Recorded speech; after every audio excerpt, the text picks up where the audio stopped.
What is going on, guys? It is Hyper Jordan Boy here, and welcome to a special episode, or as I feel, a special episode of Bendy and the Ink Machine.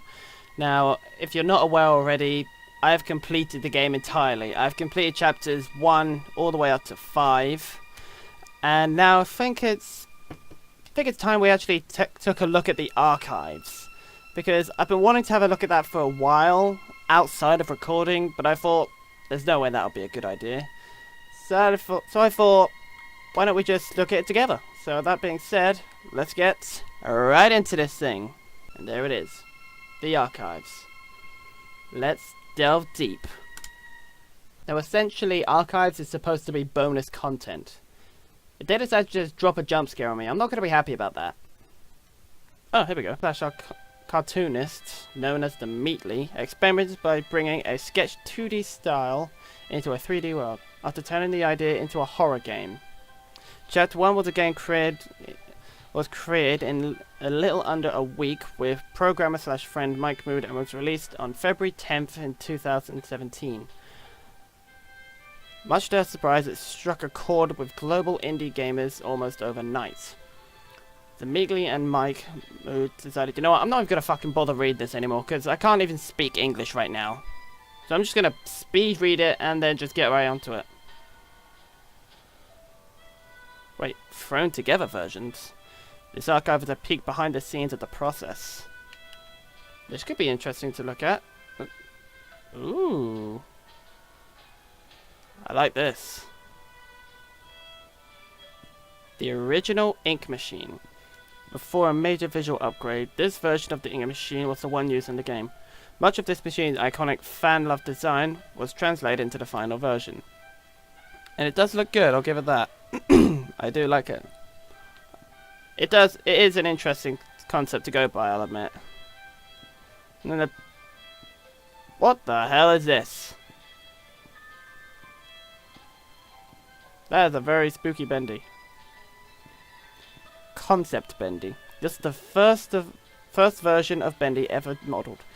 In the earliest concept, Bendy was smaller and much cuter, with a face that split open to reveal a terrifying mouth. Yeah, you don't say. And here we have Alpha Bendy. Yeesh. Very creepy bastard, I'll give him that. This was the original game-used design of Ink Bendy, one of the earliest versions of Chapter 1. If you guys have ever seen or played Chapter 1 when it first came out back in 2017, you'd know what it's like. It is jokingly referred to as bird poop with a smile among the developing team. What the fuck is that? Oh, that's good. And then we have Beta Bendy.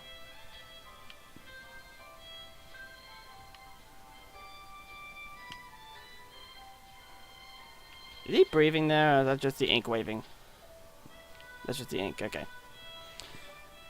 This was Ink Bendy's form until the release of Chapter 4. That is at the time the game received a major visual upgrade and the title character got a new model as well. Well, yes, I can very much see that. I never noticed these little like art designs above them. Might actually have to have a look at those afterwards. Ink Bendy as we know him today. Yes, a very creepy looking bastard.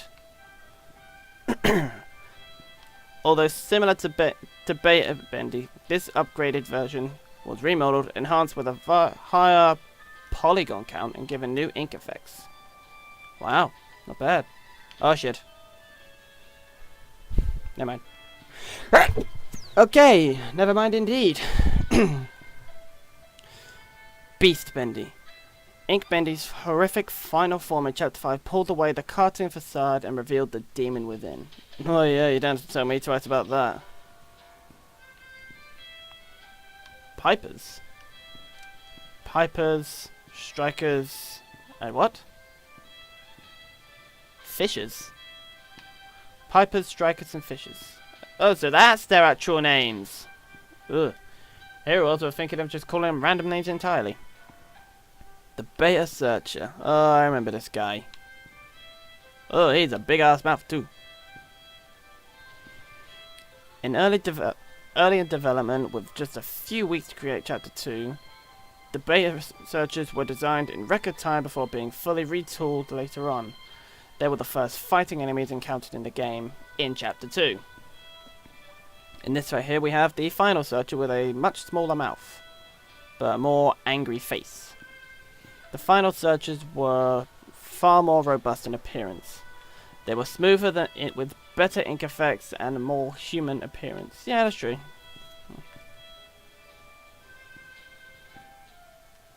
Beta Sammy. With the first appearance in Chapter 2, fan favourite Sammy Lawrence became a terrifyingly entertaining character. When his slim build was deemed not threatening enough, he was redesigned and given a more skeletal rig for more advanced animation. He doesn't have feet. Look at him. Jesus Christ. I mean, how the hell is this meant to be scary? All they do is basically stand there in front of you. And then you got Final Sammy here with much more visual effects. Sammy Lawrence's final form came complete with a bulked up stature for more powerful limbs. The mad songwriter may finally get noticed now, at least by fans. Which is, no lie, he did. His son got buff. And then we have one of the lost ones, who was first released in Chapter 4, I believe. We have the original Alice Angel, who I think we can all say had a few issues. And then we have the Chapter 5 Alice. Not gonna lie, it's actually an interesting concept look. I just realised that the top half of there is the same colour as this one. The main question is, why have the shades changed? That's what I want to know. And then we have Chapter 4 and 5 Boris. With his metal arm. I still don't know how he got that, but it'd be interesting to find out why. Ooh, Beta Boris. Oh boy. Yeah, I remember this guy. Papa was the original name for the character that eventually became Boris the Wolf. This early version was released in Chapter 1. He was quickly refined into Boris we know today with the release of Chapter 2. Yes, this guy right here. Boris the Wolf. Boris the Wolf, A Friend to the End, was designed using various references from the cartoons of the 1920s. Yeah, Goofy! A blend of West Coast and East Coast animation styles, this silent and supportive wolf won over the hearts of many. Although at times he seemed like a headache for the development team due to his AI taking on a mind of its own during production.